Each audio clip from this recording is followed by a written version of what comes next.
Janoza qalblarni larzaga soluvchi yana bir mudhish hodisa ortidan 30 kishi mudhish fojia qurboni bo'ldi. Assalomu alaykum hurmatli tomoshabin.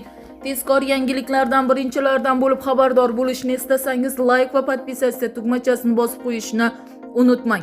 Nigeriya g'arbida yoqilg'i tashuvchi tanker bilan bog'liq avariya oqibatida kamida 30 kishi halok bo'ldi. Yana 40 ga yaqin odam turli darajadagi kuyish jarohatlarini oldi. Bu haqida The Nation gazetasi guvohlarga tayanib xabar berdi.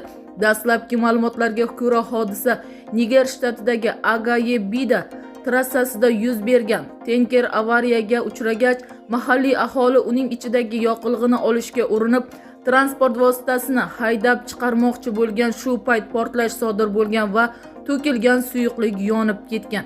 Nigeriya yoqilg'i tashuvchi transport haydovchilari uyushmasi raisi Farruh Muhammad Kavo voqeani tasdiqlab, Niger shtatida bu oy ichida 30 ga yaqin shunga o'xshash hodisa qayd etilganini ma'lum qiladi, deyiladi xabarda. Bizni kuzatishda davom eting. Xabarlarimiz keng va tez tarqalishi uchun obuna bo'lib, like bosib, yaqinlarga ulashib qo'yishni unutmang.